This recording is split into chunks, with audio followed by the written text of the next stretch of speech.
அப்படின்னு சொல்லும்போது வந்து என்ன சொல்றாங்கன்னா வந்து அதுக்கான மருந்தையும் வந்து அப்படி சொல்லிடுறாங்க அப்படின்ற மாதிரி சொல்றாங்க. பெரும்பாலான மக்கள் ஏழையாக இருப்பதற்கு காரணம் முதலீடு என்று வரும்போது அது ஆபத்தானது என்று கொண்டிருக்கின்றனர்.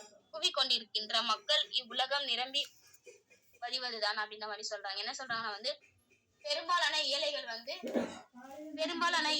இருப்பதற்கு காரணம் வந்து முதலீடு என்று வரும்போது அது வந்து ஆபத்து அப்படின்ற மாதிரி வந்து அவங்க நினைச்சுக்கிறாங்க அப்படின்ற மாதிரி சொல்றாங்க. அது அவங்க நினைச்சுக்கும் போது என்ன ஆகுதுன்னா வந்து அவங்களே வந்து அது வந்து நிரம்பி வழிகிறது அப்படின்ற மாதிரி சொல்றாங்க. ஒரே ஒரு நிமிஷம்.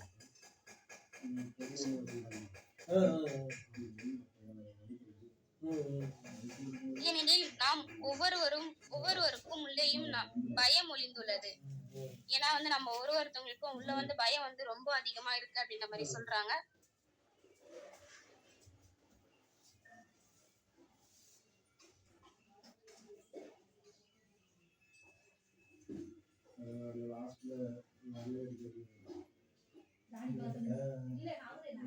பயம் உள்ளேயும் ஒளிந்துள்ளது மற்றும் பயங்களின் மீது தாக்கம் ஏற்படுவதை அனுமதிக்காமல் இருப்பதற்கு நமக்கு அதிக துணிச்சல் தேவை. ஏன்னா வந்து பயத்தை வந்து நம்ம போக்குறதுக்கு வந்து அதிக துணிச்சல் நமக்கு தேவை அப்படின்ற மாதிரி சொல்றாங்க. ஆனால் பார்ப்பதற்கு மிகவும் மோசமான நேரம் போல் தோன்றுகின்றன என்பதை திறமையாக முதலீட்டாளர்கள் அறிவார். நடவடிக்கை எடுப்பதற்கு மற்றவர்கள் பயந்து கொண்டிருக்கும் போது இவர்கள் செயலில் இறங்குகின்றனர், வெகுமதிகளையும் பெறுகின்றனர் அப்படின்ற மாதிரி சொல்றாங்க.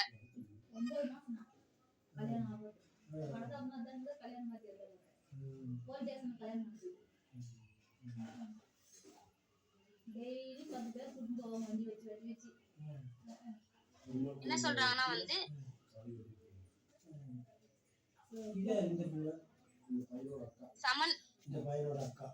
சமயம்தான் உண்மையில் பணம் சம்பாதிப்பதற்கு சிறந்த நேரம் என்பதை ஒரு திறமையான முதலீட்டாளர் அறிவார் அப்படின்ற மாதிரி சொல்றாங்க. நடவடிக்கை எடுப்பதற்கு மற்றவர்கள் பயந்து கொண்டிருக்கும் போது இவர்கள் செயலில் இறங்குகின்றனர், வெகுமதிகளும் பெறுகின்றனர் அப்படின்ற மாதிரி சொல்றாங்க. சிறிது காலத்திற்கு முன்பு ரிச்ரி என்ற எனது நண்பர் என்னையும் எம்மியையும் பார்ப்பதற்காக பாஸ்டன் நகரத்தில் இருந்து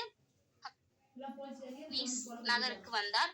பங்குகள் மற்றும் வீடுமனைகளையும் நாங்கள் செய்திருந்த முதலீடுகளை கண்டு அவர் பெரிதும் பிரமித்தார். அதே நேரத்தில் ஹக்னீஸ் நகரில் வீடுமனைகளையும் விலைகள் சரிந்தன. பண வரவிருக்கும் மூலதனங்கள் விலைமதிப்பு அளிப்பதற்கான வாய்ப்புகளை அவருக்கு காட்டுவதில் மிகவும்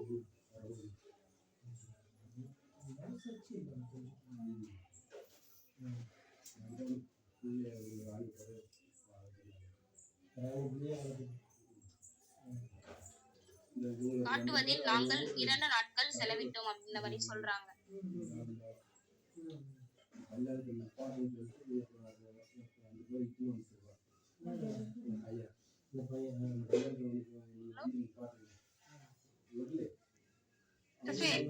படிச்சீங்கல்ல சிஸ்டர், இது ஒரு கிளான்ஸ் சொல்லிட்டீங்க சிஸ்டர்.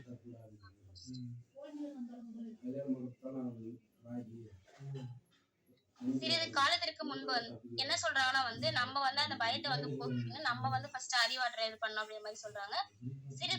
கொஞ்ச காலத்துக்கு முன்னாடி வந்து எங்களை பார்க்கறதுக்கு வந்து பாஸ்டன் நகரத்திலிருந்து என்னையும்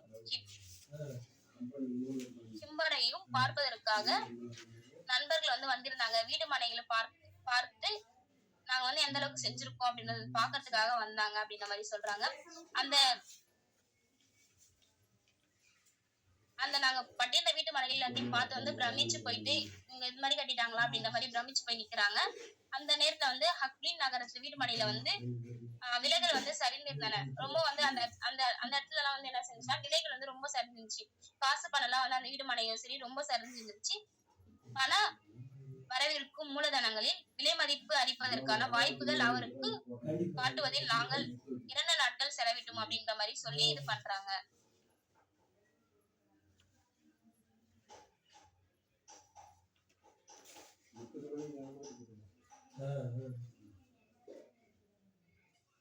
ஓகே சிஸ்டர், ஓகே. முடிச்சிட்டீங்க தானே sister? Okay sister. Okay sister, சரிங்க. Okay, thank you sister. ஃப்ரெண்ட்ஸ், இன்னைக்கு வந்து புக் ரீடிங் செஷன்ல நீங்க கண்டிப்பா பார்த்திருப்பீங்க. என்ன சொல்றாங்கன்னா, இங்க வந்து நம்ம தோல்வி அப்படிங்கிறது தோல்வியில இருந்து தான் ஒரு சக்சஸ நம்ம கத்துக்கிறோம் அப்படின்னு சொல்றாங்க. பிகாஸ் இப்ப வந்து ஒரு பணக்காரங்க ஆயிருக்காங்க அப்படின்னா, அவங்க தோல்வியே பார்க்காம இங்க வந்து சக்சஸ் பண்ணியிருக்க மாட்டாங்க. நேத்து புக் ரீடிங் செஷன்ல பார்த்தோம் இல்லைங்களா? ஒரு பணக்காரங்க இருக்காங்க அப்படின்னா, பணக்காரர் ஆகுறவங்க எல்லாருமே வந்து கெட்ட வழியில போய் தான் பணம் சம்பாதிச்சாங்க அப்படிங்கிறது கிடையாது. நல்ல வழியில போயும் பணம் சம்பாதிச்சவங்க எத்தனையோ பேர் இருக்காங்க. சோ அப்போ பணம் சம்பாதிக்கிறதுக்கு வழிகள் நம்ம எப்படி சூஸ் பண்றோங்கிறது தான் ரொம்ப ரொம்ப முக்கியமான ஒரு விஷயம். இவங்க என்ன வழிகள்லாம் சொல்லியிருக்காங்க அப்படின்னா, வீடு வந்து எங்க குறைஞ்ச விலைக்கு விக்கும். ஒரு ஏலத்துல வர வீட்ட வாங்குவாங்க. சோ ஏலத்துல வர வீட்ட வாங்குறச்ச அது கம்மி விலைக்கு இருக்கும். அத அவங்க வந்து அதிக விலைக்கு விப்பாங்க. ஏலத்துல வந்து விக்கிற நகைகள வாங்குவாங்க. அத வந்து அதிக விலைக்கு வந்து அவங்க விப்பாங்க. இது வந்து நல்ல முறை. ஓகேங்களா? சோ அதே மாதிரி மிடில் கிளாஸ் பெர்சன் என்ன பண்ணுவாங்க? ஏன் ஏழைகள் ஏழைகளாவே இருக்காங்க அப்படின்னா, அவங்க வந்து கார் வாங்குறதும் இன்னைக்கு பார்த்தோம் இல்லைங்களா?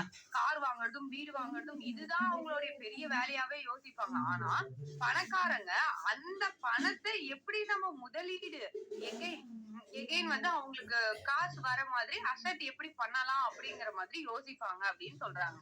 சோ இதுதான் வந்து ஏழைகளுக்கும் பணக்காரங்களுக்கும் இருக்க வித்தியாசம். இன்னொன்னு என்னன்னா, நீங்க ஒரு விஷயத்துல தோக்குறீங்க அப்படின்னா, ஐயோ நான் தோத்துட்டேனேன்னு பார்க்க கூடாது. அந்த தோல்வியில இருந்து ஒரு பாடத்த கத்துக்கிட்டு, அடுத்து ஃபயரா எழுந்து வரோம் பார்க்குறீங்களா?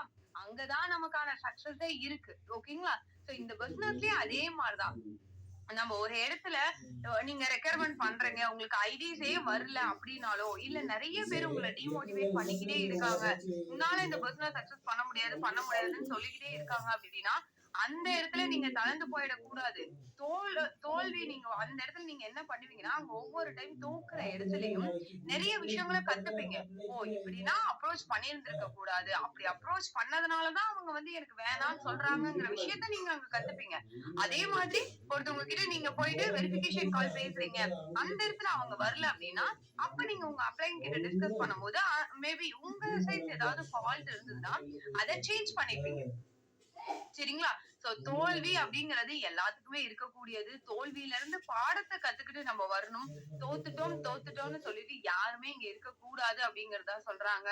அ சோ ஃபிரெண்ட்ஸ் அண்ட் அகைன் நம்ம வந்து இன்னைக்கு டேட் 18 ரீபர்ச்சேஸ் உடைய லாஸ்ட் டேட். சோ கண்டிப்பா இன்னைக்குள்ள பர்ச்சேஸ் பண்றவங்களுக்கு மட்டும் தான் ஃப்ரீ ப்ராடக்ட்ஸ் கிடைக்கும். அது உங்களுக்கே தெரியும். சோ உங்க டீம் மெம்பர்ஸ் கிட்ட போயிட்டு இன்ஃபார்ம் பண்ணுங்க. யாரெல்லாம் இன்னும் இந்த ரீபர்ச்சேஸ் ஆஃபர்ல எலிஜிபிள் ஆகலையோ எல்லாத்தையும் எலிஜிபிள் ஆக சொல்லுங்க. இப்போ விமென்ஸ் டே ஆஃபர் முடிஞ்சிருச்சு. எல்லாருமே வந்து ரொம்ப ஃபோக்கஸ் பண்ணணும். கண்டிப்பா இந்த விமென்ஸ் டே ஆஃபர்க்காக நெறைய ஃபோக்கஸ் பண்ணி மோர் எப்படி சொல்லணும்னா, மாச கடைசியில வர பிவிய இப்பவே நம்ம எல்லாருமே வந்து முடிச்சுட்டாச்சு. இல்லைங்களா? கண்டிப்பா எல்லாருமே முடிச்சிருப்பீங்க. முடிச்சிருக்கீங்களா? முடிக்கலையாப்பா? மந்த் எண்ட்ல நீங்க குடுக்கக்கூடிய பிவிய இப்பவே முடிச்சிட்டீங்களா? முடிக்கலீங்களா? இருக்கீங்களா? சாட்ல சொல்லுங்க. எஸ்.